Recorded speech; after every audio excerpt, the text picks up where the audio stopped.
Nous allons commencer par quelques notions de psycho-oncologie. Bon, un petit peu cette approche générale, c'est vraiment une discipline interdisciplinaire qui s'intéresse au vécu des patients atteints de cancer tout au long du parcours de la maladie et même après la période des traitements, en période de rémission. Et donc je vais vous apporter quelques éléments, on va dire, essentiels à la compréhension du vécu de ces patients dans ce parcours du cancer. Pour commencer par le commencement, l'annonce du diagnostic, bien sûr. Alors cette annonce est violente, c'est une déflagration. Alors parfois les patients s'y attendent plus ou moins, parfois pas du tout, mais ils décrivent tous cet événement fondateur comme quelque chose d'extrêmement violent. Un tsunami, un cataclysme, un raz-de-marée, prendre un poids lourd en pleine figure, c'est des images que les patients ont déjà évoquées en consultation. Donc il y a ce moment de l'annonce du diagnostic.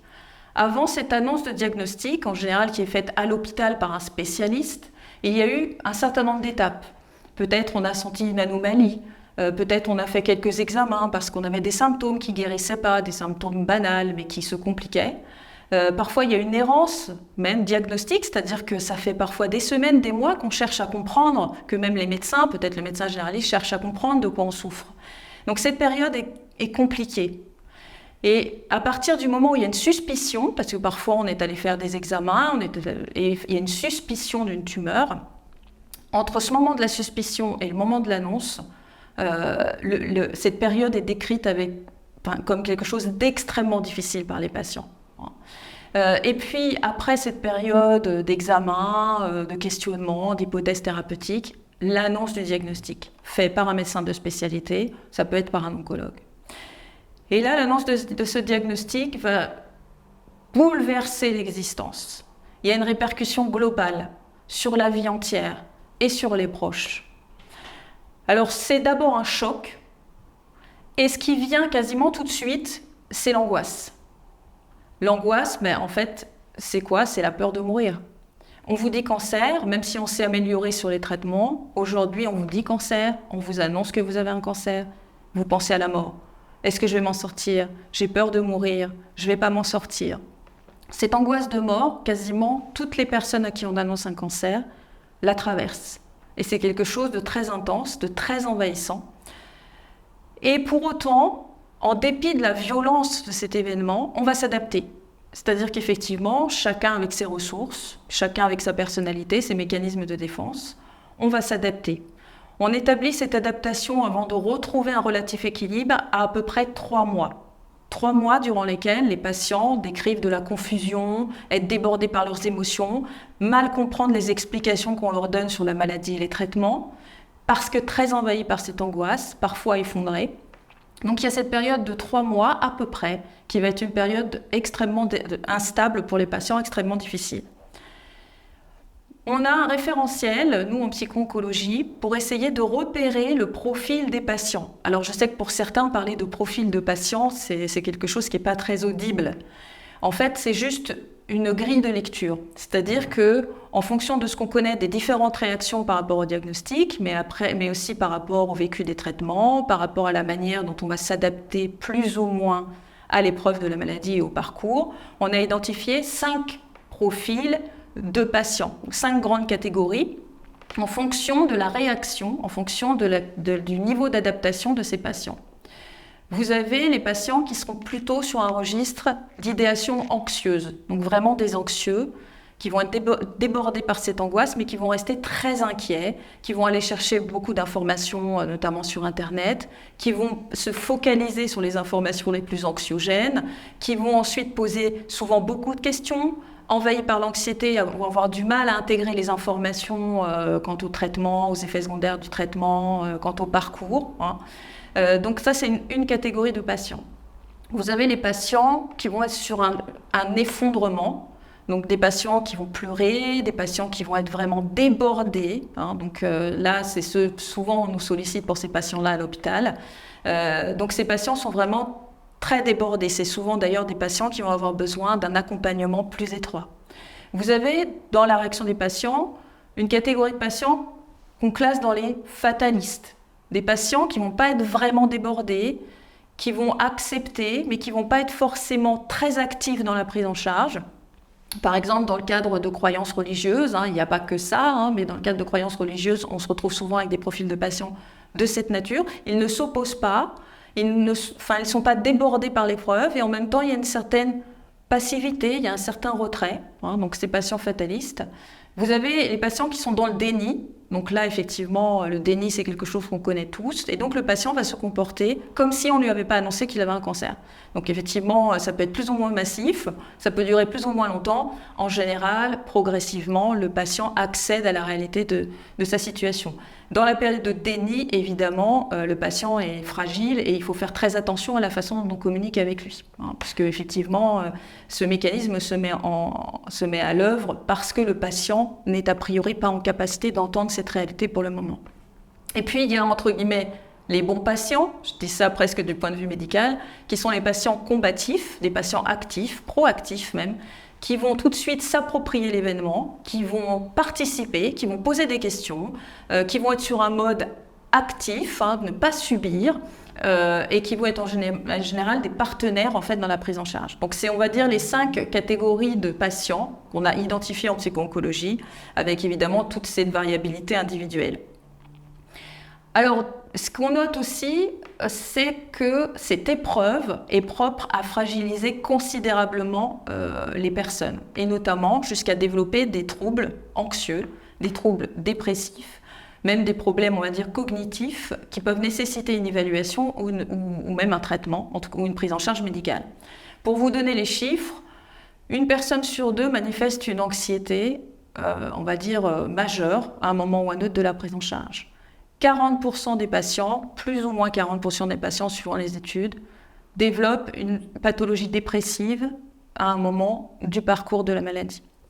Au niveau des troubles cognitifs, donc tout ce qui a trait à la mémoire, à la concentration, 75% des patients se plaignent en fait de troubles cognitifs pendant l'épreuve de la maladie. Certes, quand vous êtes déprimé ou anxieux, vous avez plus de mal à vous concentrer ou à retenir les choses, puisque vous êtes envahi en fait par des sentiments et des émotions. Mais on sait aujourd'hui que la plupart des traitements anticancéreux, chimiothérapie, immunothérapie d'ailleurs en première ligne, ont des conséquences sur les capacités cognitives. Et ça dans la durée. Donc ça, les patients peuvent effectivement s'en plaindre.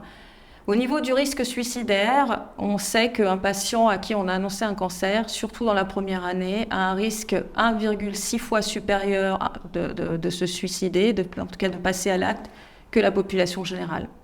Donc en fait, on voit une vulnérabilité psychique liée à cet événement et notamment à l'annonce de ce diagnostic.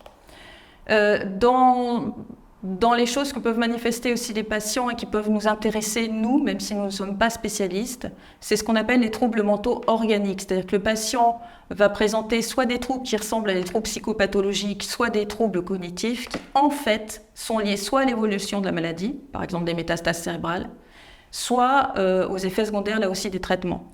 C'est important pour nous de le savoir parce qu'évidemment, dans l'analyse, l'évaluation qu'on fait de la situation, c'est important de savoir que plusieurs motifs peuvent être à l'origine de ces troubles et savoir orienter vers le médecin éventuellement pour approfondir cette évaluation. Alors, du coup, le patient se trouve avoir un cancer. Sa vie bascule. Des répercussions globales dans toute son existence. Et lui, il a ses représentations sur la maladie. Lui, il a son idée sur le cancer, sur ce qu'est un traitement, sur quels sont ses objectifs. Et ces représentations sont très personnelles. Et d'ailleurs, vous devez le constater dans vos consultations, le patient a sa vision de ce qu'est son cancer, pourquoi il est tombé malade, comment les choses vont se passer pour lui, même s'il y a beaucoup d'incertitudes. Et ça, ces représentations, elles sont très importantes et elles vont avoir de lourdes conséquences et une grande influence sur le parcours du patient. Là où les choses sont parfois difficiles, c'est que les représentations du patient sont parfois quasiment en opposition avec la position médicale et avec ce qu'il peut espérer en fait de sa prise en charge. Là, ça commence à faire partie des situations qui peuvent fragiliser énormément le patient et le conduire à consulter. C'est que lui, ce qu'il souhaite, ce patient, quelle que soit sa pathologie, quelle que soit l'évolution de la maladie, ce qu'il souhaite, lui, c'est guérir. Il n'y a pas d'autre projet. Au départ, pour lui, il n'y en a pas d'autre. Malheureusement, pour un certain nombre de patients, médicalement, statistiquement, ce n'est pas le projet. Donc là, on va commencer déjà à rentrer dans certaines difficultés qui sont liées à la prise en charge du cancer. C'est que le patient va attendre quelque chose que parfois les équipes médicales et paramédicales ne peuvent pas lui offrir. Et là, on va partir sur un compromis, sur un projet que le patient va plus ou moins accepter, que le patient va plus ou moins intégrer, mais qui n'est pas toujours conforme à ses aspirations. Et d'ailleurs, il peut ne pas se sentir bien compris par les médecins de spécialité, les oncologues ou les hématologues. Il critiquera volontiers justement certains professionnels de santé qui ne sont pas suffisamment à l'écoute, qui lui répondent pas comme il souhaite ou qui ne la forment pas comme il le souhaite. Mais là aussi, il faut s'en rappeler que les représentations et les attentes du patient peuvent venir vraiment en conflit avec ce qu'on peut leur proposer dans la réalité. Et ça, c'est une source de difficulté pour eux. Et puis, il y a la question de la récidive. Parce qu'effectivement, il y a des patients qui guérissent du cancer, heureusement, et on a progressé, mais il y a des patients qui récidivent. Alors, quid de cette période de récidive? Certes, on sait ce que c'est plus ou moins le cancer, on sait ce que c'est les traitements, on sait ce que c'est les effets secondaires. Et quand on vous annonce, après ces mois et ces années, après ces traitements lourds, ces effets secondaires, ces chirurgies, quand on vous annonce une rechute de votre maladie, psychologiquement, c'est extrêmement difficile. Bien sûr que vous n'êtes pas choqué comme initialement, parce que c'est quelque chose qui était quand même possible. Et en même temps, vous avez tellement donné, vous avez tellement sacrifié, ça a été tellement coûteux, que de vous dire que pour en arriver là, en fait, est-ce que ça valait vraiment la peine? Et surtout, est-ce que je souhaite y retourner? Et là, vous avez des patients qui sont extrêmement fragilisés, qui peuvent être dans des états psychologiques très dégradés par cette idée de devoir subir de nouveau des traitements et de sentir que tous les efforts, tous les sacrifices auxquels ils ont consenti, toutes ces douleurs, tous ces effets secondaires, pour en arriver là, est-ce que ça valait vraiment la peine? D'ailleurs, il peut y avoir à ce moment-là des doutes sur la légitimité du corps médical, du projet thérapeutique, est-ce qu'on va bien soigner, etc., etc. Ce qui peut aussi générer des difficultés psychologiques pour le patient. Et puis, qu'est-ce que c'est entendre qu'on a un cancer? C'est basculer dans le statut de malade. Avant cette annonce, comme tout à chacun, vous avez votre vie, vous avez vos projets, vos problèmes, bien sûr, personnels. Mais là, d'un seul coup, on vous annonce que vous avez un cancer, et là, vous basculez dans le statut de malade. D'un seul coup, alors souvent plus d'activité professionnelle, ou plus d'activité, on va dire beaucoup moins d'activité sociale, vous vous repliez, vous vous concentrez sur vos traitements, et en fait, vous devenez un malade du cancer. Ça, c'est quelque chose psychologiquement qui est extrêmement difficile, d'autant plus que c'est violent. Et être malade du cancer, c'est aussi être accueilli à l'hôpital comme un malade, comme un patient. C'est aussi finalement se voir dénier à certains moments toute une partie de notre libre arbitre, toute une partie de notre autonomie, toute une partie de notre histoire. Et ça, c'est difficile. Donc ça fait partie des choses qui peuvent être travaillées effectivement en psychothérapie avec le patient. Et puis si on parle de rémission, parce que bien sûr il y a rémission. Pour certains patients, ils sont sortis de la période des traitements lourds et on leur dit, voilà, maintenant le cancer est géré, il est indétectable, on a enlevé la tumeur, on a traité, vous êtes en rémission. Alors la rémission, effectivement c'est une bonne nouvelle, mais il y a quelque chose qui peut être paradoxal dans la rémission, c'est qu'on pourrait s'imaginer que comme on sort de l'hôpital et des traitements lourds, tout va mieux, psychologiquement et physiquement on se sent mieux. En fait, physiquement, on subit encore les séquelles des effets secondaires des traitements avec une grande fatigabilité et ça peut être très très long après les traitements. Mais psychologiquement, paradoxalement, le fait de ne plus venir à l'hôpital, de ne plus avoir toute cette équipe autour de nous, de ne plus avoir un planning rempli de consultations, d'examens, de traitements, on peut se trouver livré à soi-même, démuni, inquiet, un peu exposé au risque, puisque les patients vous diront tant que j'avais une chimiothérapie, j'avais l'impression d'avoir un bouclier. Mais maintenant, j'ai plus de traitement. Alors, comment je sais comment ça va se passer? Comment je sais si le cancer n'est pas en train de revenir? Donc, effectivement, le fait de sortir des traitements lourds, alors même que la nouvelle médicale est bonne, psychologiquement, ça peut être très compliqué pour les patients. Et d'ailleurs, certains n'ont pas ressenti le besoin d'être accompagnés jusque-là et demandent un accompagnement psychologique à partir de cette période de la rémission. Donc ça, c'est un aspect qui peut être paradoxal, mais qui est réel. Hein. C'est cette vulnérabilité en période de rémission. Et puis, la phase palliative. Alors, la phase palliative, effectivement, quand on peut pas guérir de sa maladie et qu'on est dans une phase où les traitements ne sont plus efficaces. Alors, en fait, on est en phase palliative, effectivement, à partir du moment où on ne peut pas être guéri de la maladie. C'est des choses qui arrivent de plus en plus souvent. C'est-à-dire qu'aujourd'hui, on est capable de permettre aux patients de vivre longtemps, parfois plusieurs années, avec un cancer, sans pour autant être jamais guéri, avec une succession de traitements, d'arrêts de traitement, de petites fenêtres thérapeutiques, puis de nouveau un nouveau traitement. Bon. Donc ça, effectivement, cette phase palliative, aujourd'hui, elle est moins évidente, puisqu'on a des patients qui finalement se trouvent ne pas pouvoir être guéris de leur maladie, mais pour autant peuvent vivre à peu près, en tout cas dans une vie suffisamment satisfaisante pendant un certain temps. Donc ça devient un peu chronique pour certaines pathologies cancéreuses. Pour ceux qui sont réellement dans une phase palliative, cette période est particulièrement délicate, d'autant plus que les médecins, notamment à l'hôpital, ont encore des difficultés à aborder ces questions-là avec les patients. À partir du moment où les traitements qu'on a essayés ne fonctionnent pas, qu'il n'y a plus d'alternatives thérapeutiques, qu'est-ce qu'on dit aux patients ? On sait aujourd'hui que beaucoup de patients continuent à bénéficier, si j'ose dire, ou à subir des traitements anticancéreux alors même qu'ils sont plus utiles. Il n'y a pas si longtemps, 16% des patients quand ils mouraient, en fait, une semaine avant, avaient eu une chimiothérapie. Donc en fait, on se constate qu'on a du mal, à un moment donné, à arrêter des traitements qui ne sont plus utiles et qui ont des effets secondaires.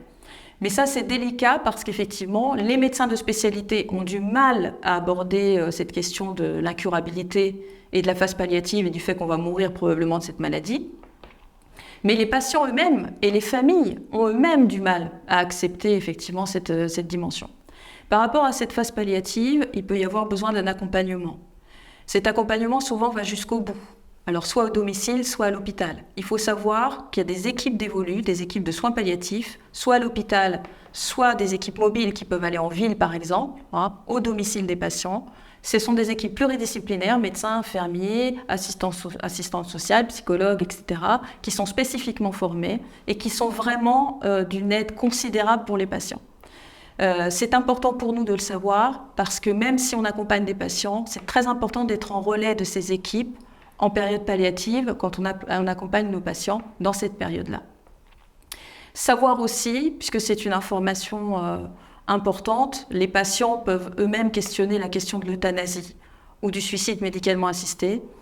Certains vont dans des pays étrangers pour pouvoir en bénéficier. C'est des questions qui posent en consultation, c'est des questions qui se posent dans l'accompagnement psychologique de ces malades.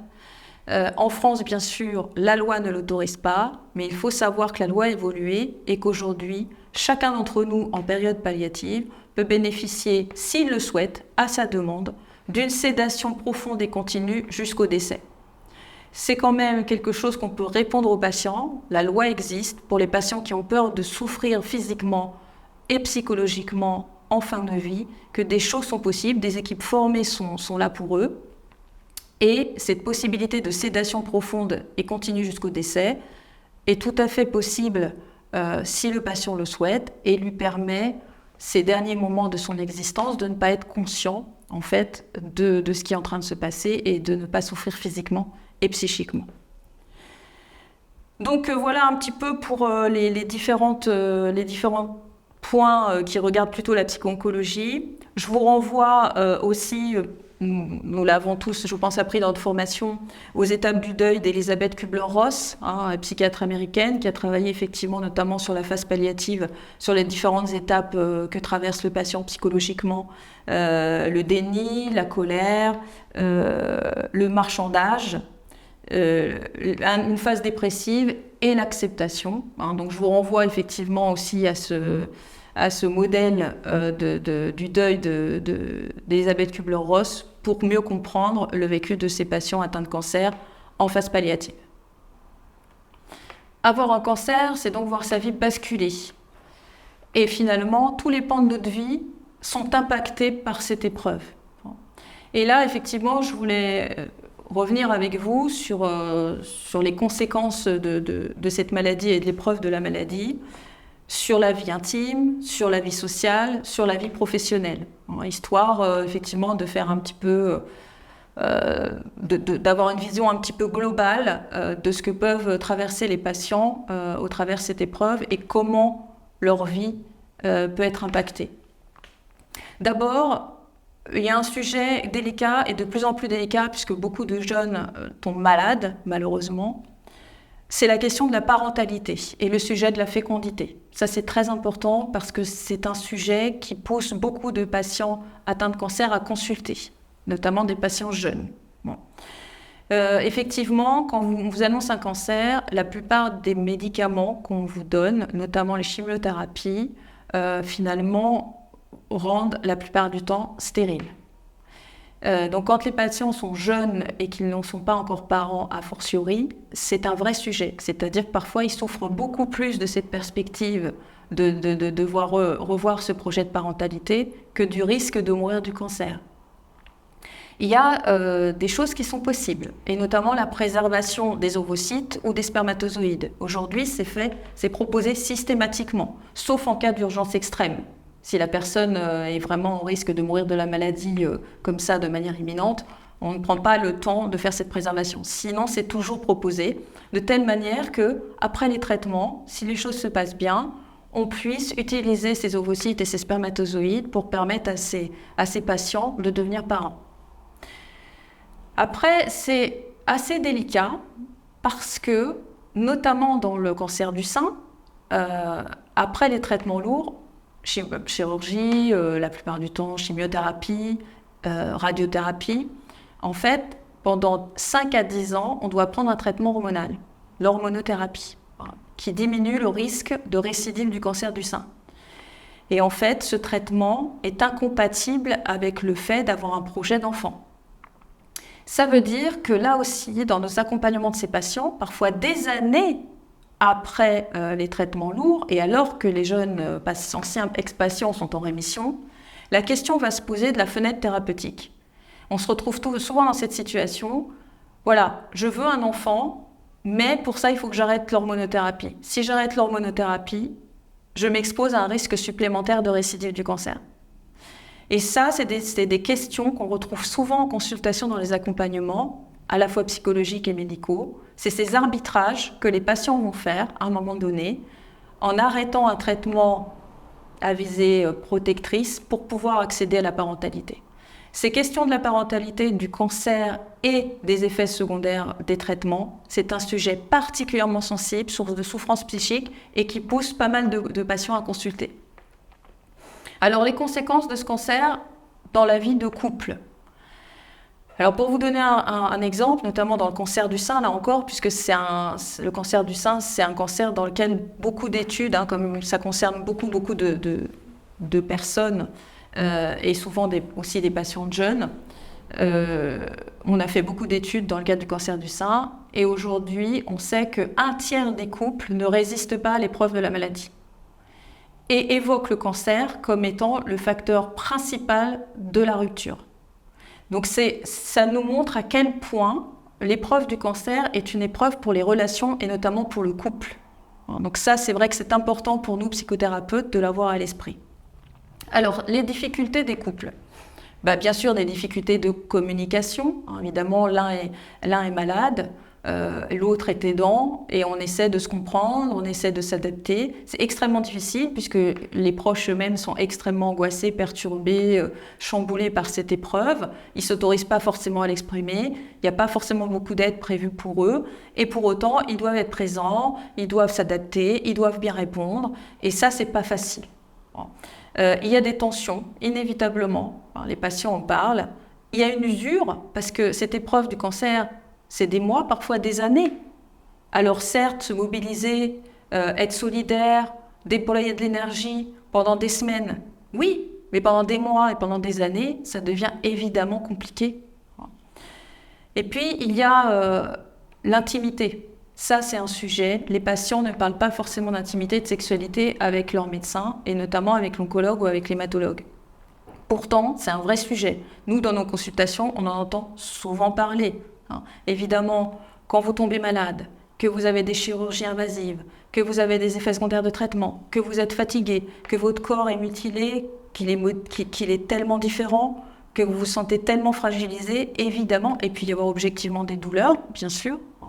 Là, évidemment, ce n'est pas la période où l'intimité est la plus aisée et la plus fluide. Et ça pose un vrai problème dans certains couples, alors parfois au patient ou à la patiente, parfois aux proches, parfois au conjoint ou à la partenaire, parfois aux deux, mais c'est un vrai sujet. Et là, c'est important que nous, on soit à l'écoute de ces questions-là et qu'on puisse orienter les patients vers des spécialistes. Il y a des consultations spécialisées, notamment en oncosexologie, hein, notamment c'est des gynécologues et des urologues qui proposent des consultations spécialisées pour les patients afin de les aider à préserver une certaine intimité et à retrouver une certaine intimité après les traitements ou en dépit des traitements. Et puis, il faut voir aussi que aider quelqu'un qui a un cancer, l'accompagner au quotidien, c'est très difficile, vraiment très difficile. On se sent impuissant, on n'est pas à sa place, il y a des choses qu'on ne mesure pas, qu'on ne comprend pas. Et puis surtout, le patient ou la patiente elle-même peut avoir des besoins contradictoires. C'est ça aussi que les patients ne réalisent pas forcément. C'est que d'un côté, ils n'ont pas envie d'être traités comme des malades, des personnes handicapées et vulnérables, et en même temps, ils ont envie d'être entendus dans le fait que c'est difficile, qu'ils sont en situation de fragilité. Et parfois, pour les proches, c'est difficile en fait d'avoir la juste position. À quel moment le patient a besoin d'autonomie? À quel moment il a besoin d'être assuré, d'être protégé? Et ça, si vous voulez, à certains moments, c'est vraiment compliqué, d'où l'importance d'accueillir et d'accompagner le patient avec ses proches ou avec son proche, son conjoint, son épouse, etc., de les accompagner en fait en couple ou en famille, parce que parfois, les ajustements sont vraiment difficiles. Alors justement, dans la famille, quid des conséquences de cette épreuve du cancer de façon générale? Alors, si vous voulez, comme tout va être bousculé, votre place dans la famille elle-même va être bousculée. Si vous étiez le pilier de la famille, que c'est vous qui aidiez tout le monde, que vous étiez une ressource pour tout le monde, évidemment, dans cette période de la maladie, vous n'allez pas pouvoir tenir cette place. Vous allez en souffrir, et vos proches ne vont pas bien le comprendre, ne vont pas bien l'accepter non plus, parce qu'ils sont tellement habitués à ce que vous fassiez face. Et même vous qui vous allez essayer de donner le change, parce que c'est comme ça qu'on vous perçoit, c'est comme ça qu'on a envie que vous soyez. Ah mais toi t'es fort, ah toi t'es combative, ah toi tu t'en sortiras. Et donc quand vous êtes patient, vous ne vous autorisez peut-être même pas à dire que vous allez mal, que vous êtes fatigué, que vous vous sentez pas capable, parce que votre famille, votre entourage vous regarde comme un super-héros. Et en fait, vous faites tout pour être à la hauteur de cette représentation. Et ça c'est épuisant et c'est même, je dirais, mission impossible dans la durée. Alors, la communication avec les proches, c'est compliqué. D'abord, l'information. Les patients peuvent être en demande d'être aidés sur comment on informe les proches de la maladie, de l'évolution de la maladie, de la récidive, des risques liés à cette maladie. C'est pas facile. Donc, parfois, ils ont besoin de nous, psychothérapeutes, pour les aider à communiquer avec leurs proches, à trouver une manière de dire les choses. Voilà. Donc, ça, c'est une question qui est souvent posée par ces patients. Et puis la question des enfants et des adolescents, quand vous tombez malade et que vous avez des enfants, vous êtes encore responsable d'enfants ou d'adolescents, évidemment, c'est une épreuve d'autant plus cruelle, puisque vous êtes responsable, que vous avez peur de laisser vos enfants sans vous, que vous n'êtes plus en capacité de les accompagner, de les aider, de les suivre comme vous le faisiez auparavant. Que vous essayez d'être fort, que vous essayez de faire bonne figure, mais il voit bien que vous êtes fatigué, que vous êtes alité, que vous avez des effets secondaires, que vous avez perdu vos cheveux. Donc ça, c'est vrai que dans la relation aux enfants et aux adolescents, déjà en termes de communication, d'information, comment leur parler de la maladie, mais aussi après, dans les relations qu'on entretient avec eux et les sentiments qu'on peut avoir, la peur de les perdre, la peur de les laisser sans nous, la culpabilité de ne pas être à la hauteur. Ça, c'est des questions, c'est des sujets qui arrivent souvent en consultation pour ces patients atteints de cancer. Les enfants, aujourd'hui, on sait qu'il est important de les informer, alors à la hauteur de leur capacité de compréhension, mais en tout cas, on sait aujourd'hui, toutes les études l'ont montré, que le fait de vouloir les laisser, pour les préserver, les laisser à l'extérieur et ne pas les informer, et pas une bonne option parce qu'en fait, les enfants entendent parler, entendent des échanges téléphoniques, observent des choses, entendent des conversations entre leurs parents, donc ils comprennent qu'il y a un problème et ne pas les informer en général génère encore davantage d'angoisse que de les informer. Sachez que pour l'information de ces enfants, quel que soit l'âge, il y a des supports qui existent, des supports que ce soit des livres, des vidéos, qui sont totalement adaptés en fonction de leur âge et de leur capacité. Qu'est-ce qu'un cancer? Qu'est-ce qu'une chimiothérapie? Qu'est-ce qu'une chirurgie? Voilà, il y a des outils qui peuvent nous aider aussi à accompagner ces enfants ou à les informer. Les associations, notamment la Ligue contre le cancer, peuvent tout à fait vous apporter des réponses quant à ces outils si vous en avez besoin. La question des adolescents plus particulièrement, ça c'est une observation clinique plus qu'un résultat d'étude, mais effectivement souvent les adolescents vont avoir des comportements encore plus problématiques quand un de leurs parents est malade. Ça évidemment les parents le vivent mal parce que là où ils s'attendraient à davantage de tranquillité et de compréhension, en général c'est pas ce qui se passe. Ce qui peut tout à fait se comprendre dans la problématique de l'adolescence. Souvent, on va avoir beaucoup de repli, de l'agressivité, des comportements d'évitement, des fugues, voilà, de la culpabilisation du parent malade. Il peut y avoir beaucoup de violence, beaucoup d'agressivité de la part des adolescents quand le parent est malade, avec aussi beaucoup de culpabilité, puisque nous, on les reçoit en consultation, donc ils nous expliquent aussi qu'ils se sentent mal en fait, de s'être comportés ou de se comporter comme ça. Donc ça, là aussi, très important de pouvoir accompagner ces familles et notamment les adolescents pendant cette période de l'épreuve de la maladie. Alors au niveau de la vie sociale, avoir un cancer, là, ça évidemment, ça transforme fondamentalement les choses. Parce qu'évidemment, déjà, quand on avait une activité professionnelle ou une activité, si on était à la retraite, des activités associatives, sportives, etc., en général, avoir un cancer et subir des traitements lourds, c'est un coup d'arrêt à ces activités. Donc il y a un isolement relatif socialement, quasiment pour tous les patients, et une vie sociale qui va être profondément transformée. Alors, au-delà de cet isolement, en fait, ce qu'évoquent souvent les patients, c'est les déceptions qu'ils peuvent avoir par rapport à un certain nombre de relations. C'est-à-dire que finalement, dans leur entourage, des amis, collègues, etc., certaines personnes vont être présentes, certaines personnes vont trouver le mot juste, vont avoir vont avoir une attitude adaptée par rapport aux besoins du patient, et puis d'autres pas, d'autres vont disparaître des radars, vont plus donner de nouvelles, vont pas répondre. Effectivement, les patients décrivent d'un seul coup des relations qui étaient relativement proches socialement et qui ont disparu totalement en fait pendant l'épreuve de la maladie.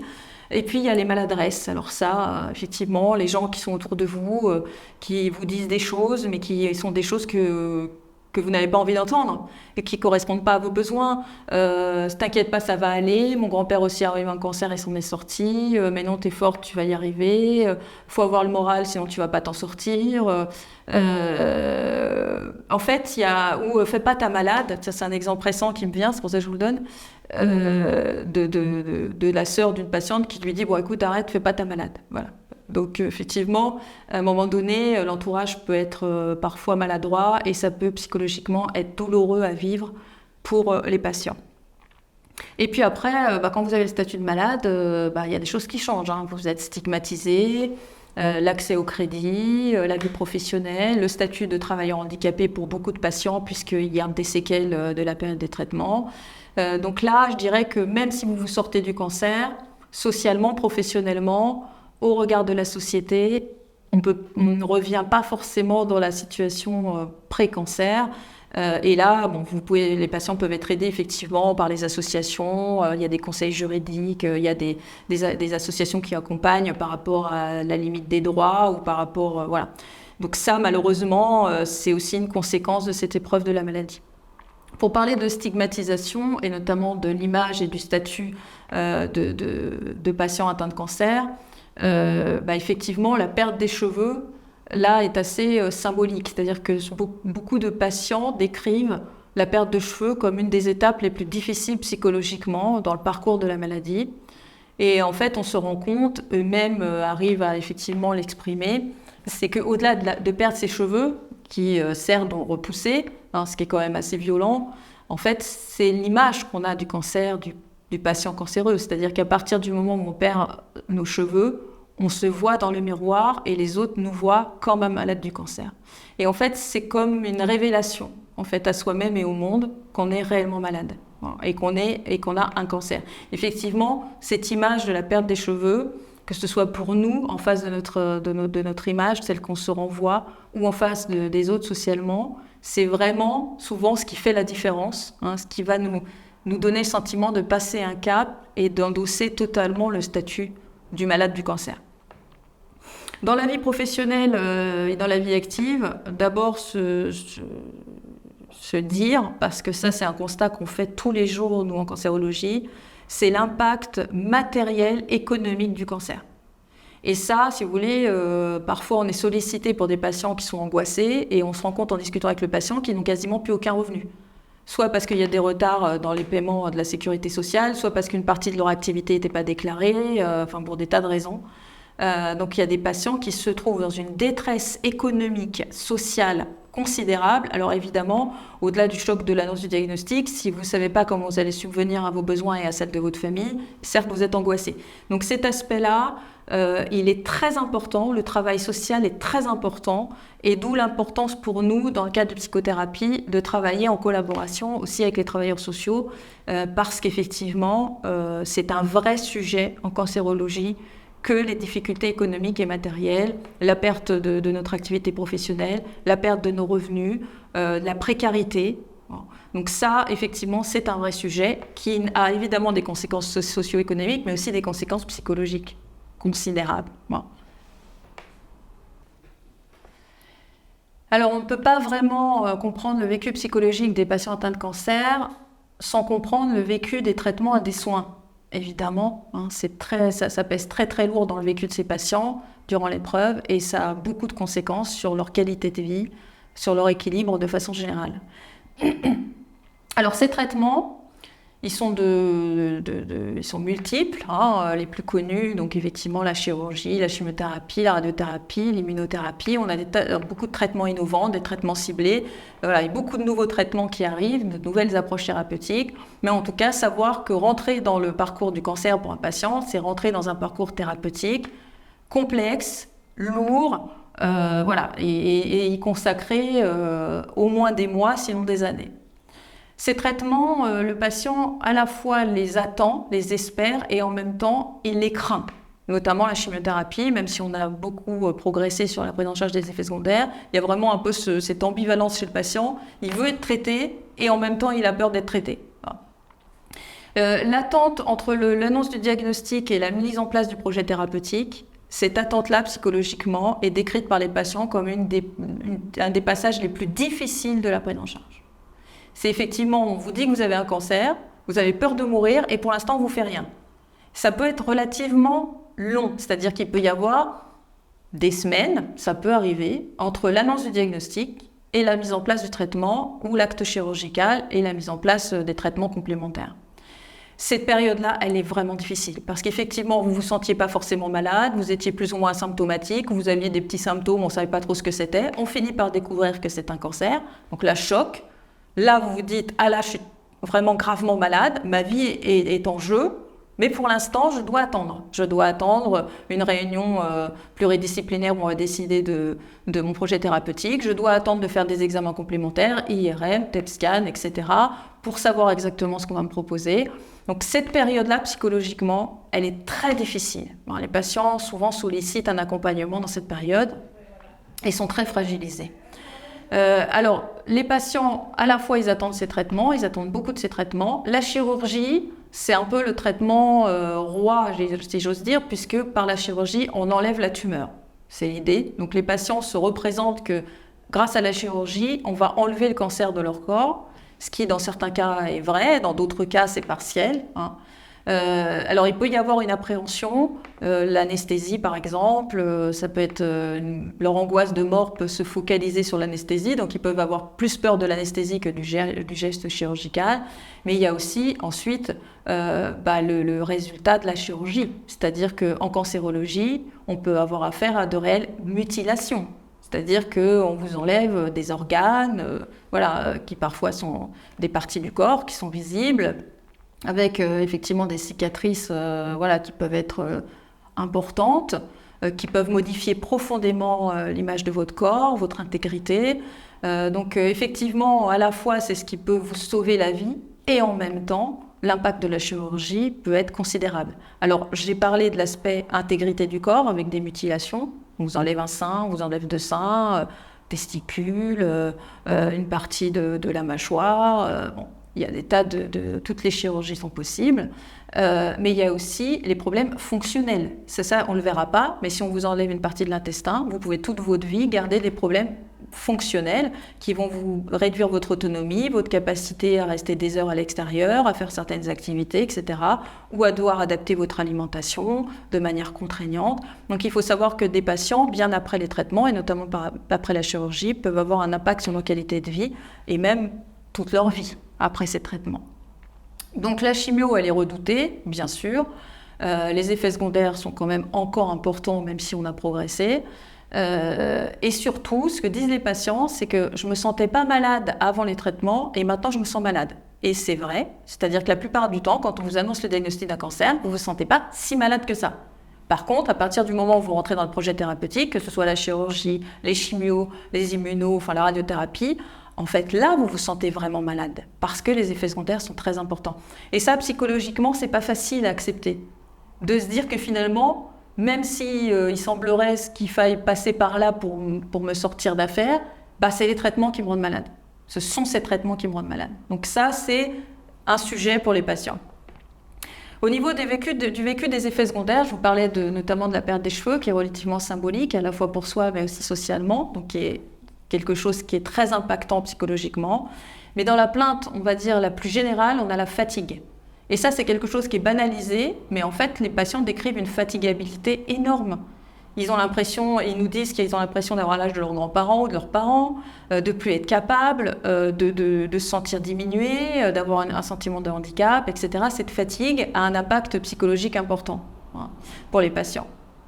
Il peut y avoir des troubles digestifs, les nausées, les vomissements, voilà, tout ce qui est digestif, les diarrhées, etc., qui peuvent être très, très difficiles à vivre. Les troubles neuropathiques, alors c'est ce qui décrivent les patients au niveau des sensations, au niveau des mains, des pieds, des picotements, perte de sensibilité, douleurs à la marche, etc. Ça peut être très handicapant. Bien sûr, les douleurs.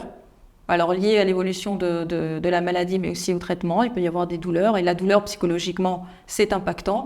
On sait qu'il y a des patients qui finissent par déprimer vraiment, être dans des états dépressifs majeurs suite à des douleurs chroniques. Vraiment, ça use physiquement et psychiquement. Et puis pour parler de ces traitements, il faut aussi qu'on parle des traitements complémentaires ou alternatifs. C'est-à-dire ce qui n'est pas proposé par l'hôpital. Enfin, en tout cas, grossièrement, ce qui n'est pas proposé par l'hôpital. Et en fait, ces patients, chacun d'entre nous, quand notre vie est menacée à ce point-là, que notre intégrité est en jeu, en tout cas 70% d'entre nous, en tant que patients, on va aller chercher des approches complémentaires ou des traitements alternatifs. Alors, ça va de la naturopathie au chamanisme, en passant par le magnétisme, voilà, il peut y avoir, si vous voulez, toutes les approches, alors certaines que je découvre après 25 ans encore, que je ne connaissais pas, mais en tout cas, c'est important pour nous de savoir que le patient va avoir recours à des approches complémentaires, plus ou moins, dont l'efficacité est plus ou moins prouvée, des choses plus ou moins connues, mais c'est très important qu'on soit attentif par rapport à ça, c'est important pour eux, on le comprend, bien sûr qu'on comprend que quand notre vie est en jeu, on a envie de tout tenter, hein. Mais on a aussi, nous, en tant que professionnels de santé, une vigilance à avoir par rapport à ces approches, juste une écoute, un accueil, mais aussi éventuellement d'avoir une attention particulière s'il y avait des risques pour le patient, hein, et notamment pour des patients qui décideraient de ne plus se traiter du tout au profit d'approches complémentaires ou alternatives. Au niveau des prises en charge, on s'imagine en cancérologie plutôt la chimiothérapie avec du traitement intraveineux, etc. Aujourd'hui, il y a beaucoup de traitements différents et de modalités de prise qui sont différentes. Et notamment, on a des traitements par voie orale, des traitements qui peuvent être pris au domicile. Donc aujourd'hui, on a des propositions thérapeutiques plus variées, si j'ose dire, qui peuvent s'adapter à la vie du patient ou à ses besoins. Alors, le fait de... Certains traitements, d'ailleurs, sont disponibles à la fois par voie orale, qu'on peut prendre à la maison, et par voie intraveineuse, qu'on prend à l'hôpital de jour en cancérologie. Alors, au départ, quand ces traitements ont été proposés, ces traitements par voie orale, on s'est dit super, c'est une avancée pour tous les patients. Maintenant, on leur propose de prendre le même traitement sans avoir besoin de venir à l'hôpital, se faire perfuser, etc. Et en fait, on s'est rendu compte que ce n'est pas forcément le cas et que certains patients, finalement, ont besoin de venir à l'hôpital, se sentent rassurés par le fait d'avoir un environnement médicalisé, d'avoir des gens qui surveillent, etc. Donc, on s'est rendu compte que c'était bien de pouvoir proposer des modalités différentes aux patients, mais que ce n'était pas forcément une évidence qu'ils allaient privilégier le fait d'être autonome ou de ne pas aller à l'hôpital. Donc ça, c'est très important d'être à l'écoute de leurs besoins et de leur proposer aussi tout ce qu'on peut leur proposer. Et puis, dans cet accompagnement général, et notamment ces traitements, donc on a les traitements contre le cancer, ils sont multiples, il y en a des nouveaux, avec des effets secondaires, certains qu'on prend des années après, même pendant la rémission, comme l'hormonothérapie, mais c'est aussi l'importance de tout ce qu'il y a en plus de ces traitements, cette approche globale, ce qu'on appelle les soins de support. Aujourd'hui, on appelle ça les soins de support, et l'accompagnement psychologique fait partie de ces soins de support. Et ça, c'est très important, effectivement, de voir comment ces soins de support peuvent améliorer le vécu du patient dans cette épreuve du cancer. Donc, effectivement, c'est tout l'ensemble des soins de soutien qui sont non médicamenteux, qui sont pas liés au traitement du cancer, l'accompagnement psychologique, l'accompagnement social, tous les soins de bien-être, l'activité physique adaptée. Ça peut être la prise en charge de la douleur aussi. Voilà, c'est vraiment cette prise en charge globale qui va permettre de limiter l'impact délétère physique et psychologique, en fait, de l'épreuve du cancer sur les patients. Alors, on ne peut pas parler des répercussions psychologiques de cette épreuve du cancer sans parler du vécu et de l'accompagnement des proches. D'ailleurs, les patients évoquent spontanément et rapidement, en fait, ces relations avec leurs proches dans le cadre de l'épreuve de la maladie. Et évidemment, le cancer, c'est aussi une épreuve pour les proches, qui eux-mêmes vont subir un choc, vont être angoissés, vont avoir un sentiment d'injustice, peut-être vont ressentir de la culpabilité, j'aurais dû l'obliger à aller consulter plus tôt, etc., etc., j'aurais dû être présent à la consultation, un sentiment d'impuissance. Voilà, pour les proches, c'est évidemment une épreuve. L'information, on en parlait tout à l'heure, c'est un aspect délicat et important pour lequel le patient peut avoir besoin d'être aidé, et notamment par des psychothérapeutes, pour communiquer sur la maladie ou pour, en tout cas, organiser des consultations pour parler de la maladie avec ses proches. Ça peut être fait à l'hôpital, c'est des choses qu'on propose en binôme avec un médecin ou avec une infirmière. Ça peut être aussi des choses qu'on propose en tant que psychologue à l'hôpital pour aider en fait les patients à communiquer sur la maladie et à informer leurs proches. Alors les aidants, comme je l'évoquais, évidemment sont eux-mêmes en difficulté et ont des réactions multiples et variées, plus ou moins adaptées, plus ou moins difficiles à vivre pour les patients. Alors qu'est-ce qu'on peut trouver chez les proches comme réaction liée aux difficultés psychologiques de l'épreuve du cancer? Le déni aussi, on le trouve chez les proches. C'est-à-dire qu'effectivement, les proches peuvent se comporter en considérant que la personne n'est pas malade ou ne vit pas ce niveau d'effets secondaires. Et ça pose des problèmes importants. Il faut savoir que ce déni peut perdurer très très longtemps. C'est-à-dire qu'à l'hôpital notamment, alors que le monsieur atteint de cancer était dans les tout derniers moments de sa vie et qu'il ne pouvait plus s'alimenter, son épouse est venue avec un bœuf bourguignon parce que c'est son plat préféré et voulait absolument lui faire manger le bœuf bourguignon. Il a fallu effectivement engager une médiation pour que la dame renonce à faire manger son mari. Et là, on se rend compte à quel point il peut y avoir un décalage entre le vécu des proches et la réalité clinique des patients. Et puis, dans les réactions, on va dire, assez courantes chez les proches, on a la fuite et l'évitement, c'est-à-dire comment on va essayer d'éviter d'être confronté à la situation. C'est par exemple le conjoint qui accepte une mutation et qui ne va plus être là de la semaine, ou qui décide de rentrer dans un club de sport alors qu'on vient d'avoir l'annonce de la maladie et qui ne sera pas là le week-end parce qu'il y aura un match.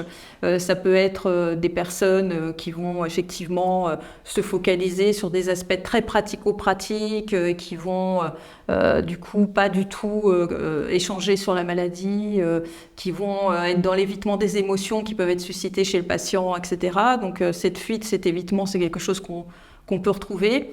Il peut y avoir de l'agressivité de la part des proches aussi, à la fois vis-à-vis du patient, mais aussi vis-à-vis des professionnels de santé, avec ce sentiment d'injustice qui finit par nous rendre en colère contre tout et contre tous. Dans les comportements des proches qui peuvent être problématiques pour le vécu du patient atteint de cancer, on a l'hyperstimulation par exemple, mais si il faut sortir, mais si il faut que tu fasses ça, mais si vas-y, fais-le toi-même, etc. C'est important. C'est-à-dire qu'à un moment donné, au nom du maintien de l'autonomie ou parce qu'on est dans la difficulté d'accepter la vulnérabilité ou la maladie du proche, on va lui demander trop. Donc ça, c'est une possibilité. Vous avez aussi, à l'inverse, l'hyperprotection. Ah non, ne fais pas. Ah non, je vais faire. Mais non, te lève pas. Mais non, on n'y va pas. Mais non, j'ai annulé. On va quand même pas y aller. T'es fatigué, etc. Donc à l'inverse, on a des proches qui vont finalement limiter en fait l'autonomie et les perspectives du patient sous prétexte qu'il est en situation de fragilité, ce qui peut être aussi mal vécu par les patients. L'infantilisation, alors ça, les patients s'en plaignent, c'est que non seulement maintenant on les considère à l'hôpital comme des patients, alors éventuellement comme une tumeur du poumon, comme un numéro de chambre, mais en plus on les considère comme des enfants à la maison. Donc ça, c'est des choses dont ils peuvent se plaindre.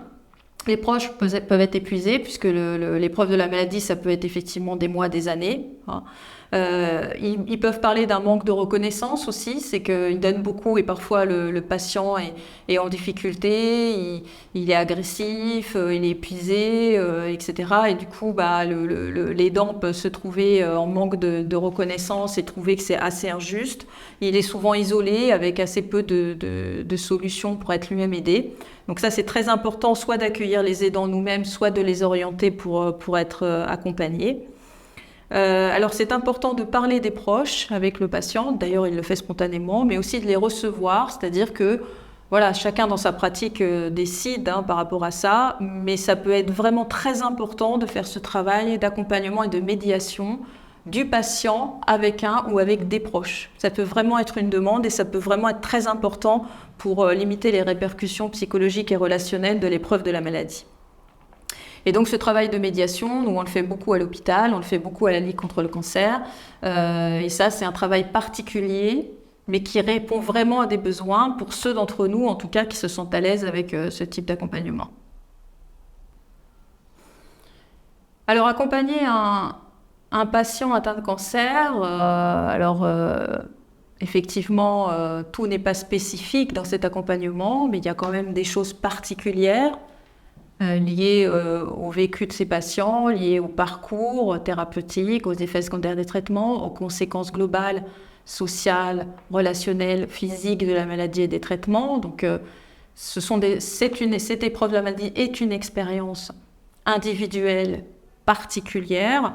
Et ça me semblait intéressant de voir comment ça pouvait se traduire dans notre clinique, c'est-à-dire sur quel axe de travail, sur quelle dimension on peut être interpellé ou il peut être intéressant de travailler avec ces patients atteints de cancer. D'abord, dans la démarche d'accompagnement psychologique de ces patients, il y a la question de la quête de sens. C'est-à-dire qu'effectivement, ces patients, spontanément, presque tous, vont se poser la question « Pourquoi moi ? Pourquoi ce cancer-là ? Pourquoi cet organe-là ?» etc. Donc ça, face à un psychothérapeute, les patients vont quasiment systématiquement poser cette question du sens et amener des éléments de compréhension, d'analyse, d'éclairage sur pourquoi ce cancer, certains événements traumatiques, pourquoi cet organe, avec la représentation symbolique de ces organes, de cet organe touché, etc. Bon. Alors, je dirais que d'un point de vue clinique et d'un point de vue d'accompagnement et d'un point de vue de la singularité du patient, ces aspects-là sont essentiels, ils doivent être entendus, ils doivent être accompagnés. Évidemment, c'est avec beaucoup de vigilance, puisque le cancer est plurifactoriel, on le sait aujourd'hui, des facteurs génétiques, des facteurs d'environnement, des facteurs comportementaux, même des virus et des bactéries qui sont à l'origine d'un certain nombre de cancers. Donc effectivement, voilà, on est dans une approche plurifactorielle. Donc cette quête de sens et notamment sur les raisons psychologiques, sur des raisons historiques, sur des raisons relationnelles, etc., ou traumatiques. C'est très important, mais effectivement, je pense qu'on doit l'accueillir avec une certaine prudence, avec de la nuance. Voilà. Mais cette quête de sens, c'est quelque chose, effectivement, qui va se poser quasiment dans l'accompagnement de tous ces patients. Accompagner un patient atteint de cancer, c'est aussi s'inscrire dans la clinique du traumatisme. Parce qu'effectivement, le choc de l'annonce, le vécu de violence, à la fois cette annonce, mais aussi les mutilations chirurgicales, etc., la brutalité de la modification de notre intégrité physique, de notre image physique, etc., peuvent vraiment nous ramener à la problématique du trauma. Et d'ailleurs, certains patients manifestent des symptômes post-traumatiques après cette épreuve ou dans la continuité de cette épreuve du cancer. Ils se rappellent effectivement un certain nombre d'événements, ils ont des troubles du sommeil et des cauchemars liés à cet événement, ils évitent certains lieux où ils ont des manifestations physiques de stress en s'approchant de l'hôpital, ils ressentent des nausées quand ils évoquent la chimiothérapie, alors même qu'ils n'ont plus de traitement depuis des années. Donc simplement, effectivement, la question du traumatisme, c'est une vraie question par rapport à l'épreuve du cancer et ça peut être tout à fait intéressant, en tout cas exploré dans le cadre de l'accompagnement de ces patients. Accompagner ces patients atteints de cancer, c'est aussi une clinique de la vulnérabilité, c'est-à-dire comment d'un seul coup on bascule, notre vie bascule et comment on se sent d'un seul coup si vulnérable, si exposé à notre finitude, fragilisé, fatigué. En quelques semaines, on a perdu un certain nombre de nos capacités, de notre énergie. Effectivement, cette clinique autour du cancer, c'est une clinique de la vulnérabilité. Comment on l'appréhende, comment on l'accepte, comment on la dépasse. Et puis je dirais que c'est une clinique somato-psychique, et je le dis volontiers dans ce sens-là, parce qu'effectivement, c'est plutôt la question de ce que le corps produit sur l'esprit, c'est-à-dire qu'est-ce que ces limites physiques, ces douleurs, ces mutilations, cette fatigue, ces effets secondaires, etc., qu'est-ce que ça a comme impact sur mon équilibre psychique? Qu'est-ce que la douleur a comme impact sur mon équilibre psychique? C'est-à-dire effectivement la question de ce lien entre le corps et le vécu, l'équilibre général dans lequel on peut se sentir ou pas. Donc ça, je dirais que ce rapport au corps est très important dans la clinique du cancer. Et d'ailleurs, les approches, je dirais, psychocorporelles sont en général très très bien ressenties et recherchées par les patients atteints de cancer et apportent un réel soulagement et une réelle plus-value. Et puis, accompagner les patients atteints de cancer, c'est s'inscrire dans une clinique de l'incertitude. Évidemment que tous on est exposés à tomber malade ou à mourir brutalement de X manière, mais évidemment on l'a pas, la plupart d'entre nous en tout cas, on l'a pas quotidiennement à l'esprit. Quand on vous annonce un cancer, donc une maladie grave potentiellement mortelle, voire qu'on vous dit que vous ne pourrez pas en guérir, ce qui évidemment est encore plus impactant, d'un seul coup vous basculez dans autre chose en termes de conscience de votre finitude, si j'ose dire, et vous rentrez dans un univers d'incertitude. Effectivement, l'incertitude, c'est est-ce que je vais récidiver? Est-ce qu'il n'y aura pas un autre cancer? Est-ce que les causes qui ont contribué à ce que je tombe malade de nouveau pourront produire quelque chose? Donc en fait, accompagner ces patients, c'est accompagner chez eux un sentiment d'incertitude qui va quasiment les accompagner dorénavant toute leur vie, même si ça se passe bien médicalement. Et puis, il y a l'approche, je dirais, psychosociale de l'identité. Accompagner un patient atteint de cancer, c'est aussi se poser la question de l'identité de malade, de l'identité sociale, de son identité, comment elle évolue, de comment on l'aperçoit, de comment les autres l'aperçoivent. Donc ça, effectivement, il y a cet aspect clinique de l'identité. Et puis, travailler sur le cancer et les répercussions des cancers, c'est aussi, c'est un peu la mode en ce moment, être dans la clinique de la résilience. Effectivement, comment on vit cette épreuve, qu'est-ce qu'elle nous apprend, qu'est-ce qu'on en fait, comment on la dépasse. Effectivement, la résilience est au cœur en fait de l'accompagnement de ces patients qui eux-mêmes d'ailleurs nous amènent sur ce terrain-là très naturellement. C'est-à-dire comment faire pour que cette épreuve soit pas seulement une épreuve, mais aussi source d'amélioration, de questionnement, je dirais, qui vont nous apporter quelque chose, de remise en question, de repenser nos valeurs, de faire des choix de vie différents, d'être plus en accord avec nous-mêmes et nos aspirations, de relativiser des choses qui nous encombraient et qui aujourd'hui ont plus autant de sens ou plus autant d'impact pour nous. Donc cette clinique de la résilience, c'est vraiment une voie, je dirais, assez naturelle de l'accompagnement de ces patients atteints de cancer. Et puis j'ajouterais, même si tous les psychothérapeutes ne s'inscrivent pas forcément dans cette démarche, que compte tenu des risques psychopathologiques pour ces patients, on l'a évoqué en termes de risque de passage à l'acte suicidaire, au risque de dépression, de troubles anxieux majeurs, je pense qu'il est important qu'on fasse un travail d'évaluation. Alors, on n'est pas obligé de le faire explicitement ou avec des supports. On connaît tous plus ou moins les symptomatologies et les classifications nosographiques des maladies mentales. Mais je crois que c'est important parce que le patient n'en parle pas forcément à un médecin. Il n'y aura pas forcément une évaluation. Qu'on ait quand même un regard, on va dire, un petit peu orienté pendant cet accompagnement pour évaluer ce qui pourrait être des risques psychopathologiques afin de prévenir un certain nombre de difficultés et d'orienter le patient, même si ce n'est pas notre cœur de métier, vers des professionnels et notamment des médecins qui peuvent l'évaluer plus précisément et mettre en place un traitement si besoin. Donc ça, cette démarche diagnostique, je dirais, me semble importante quand on accompagne ces patients, compte tenu de la réalité des risques psychopathologiques associés à cette épreuve de la maladie. Pour se concentrer encore sur, je dirais, les particularités de notre pratique clinique auprès de ces patients, évidemment, nous avons tous des formations différentes, des référentiels théoriques différents. On utilise des approches thérapeutiques différentes. Donc là, effectivement, on doit tous effectivement intégrer un certain nombre de dimensions, cette réalité du parcours de la maladie du cancer dans nos pratiques propres. Bon, donc ça, c'est des choses qui regardent chaque professionnel. Mais en tout cas, il y a des points de vigilance qui me paraissaient importants à soulever dans le cadre de cet accompagnement psychologique de ces patients atteints de cancer. D'abord, le lien entre psychisme et cancer. Effectivement, là-dessus, il faut qu'on soit tous assez prudents.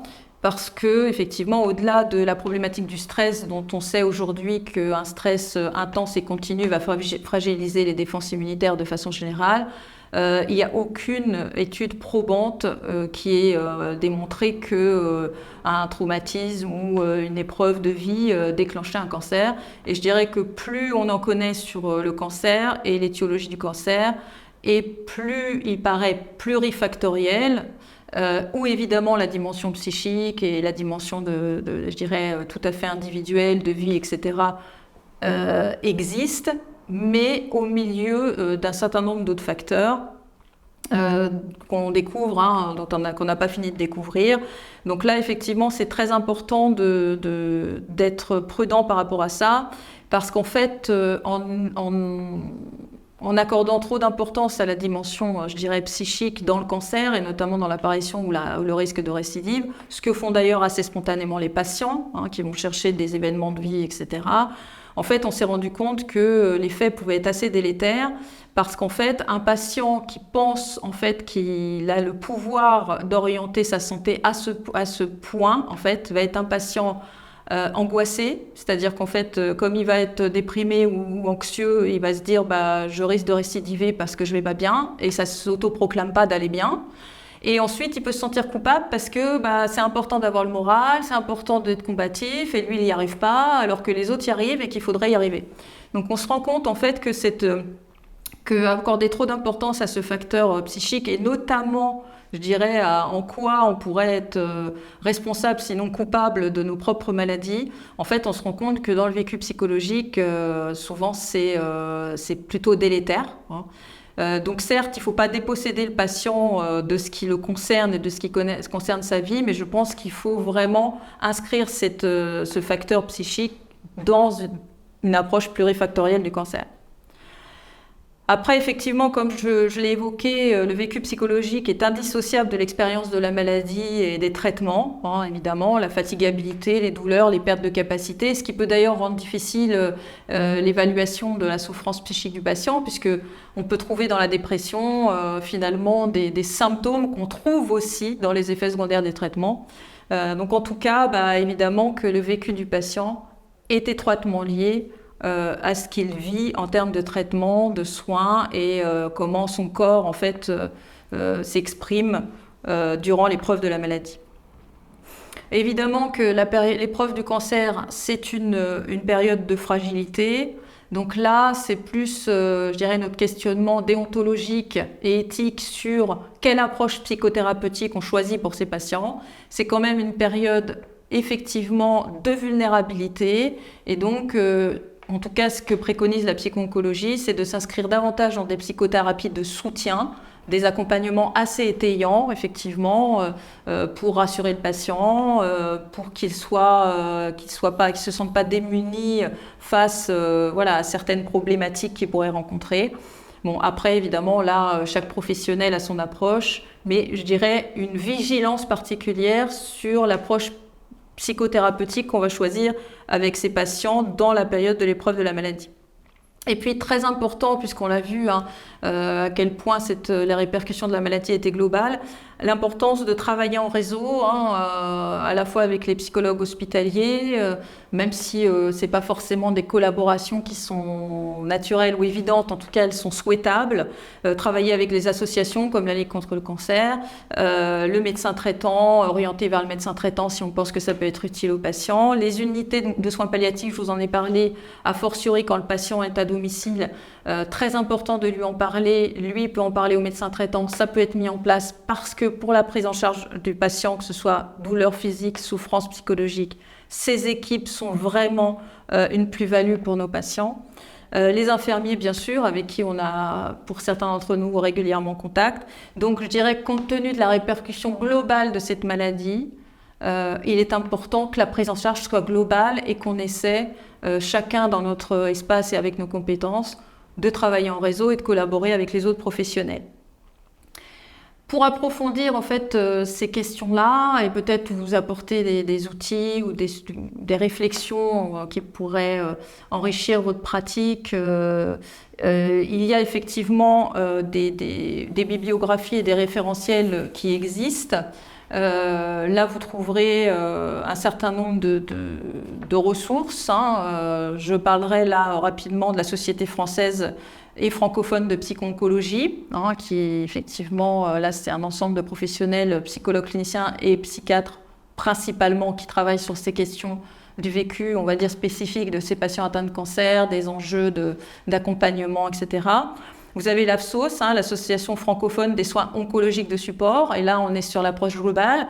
L'accompagnement psychologique fait partie de ces soins de support, mais on peut avoir une visibilité à la fois sur tout ce qui peut être proposé aux patients. D'ailleurs, ça peut être une ressource pour savoir au niveau de sa région, au niveau de sa ville, etc., ce qui peut exister comme ressource. Donc ça peut être intéressant de le noter.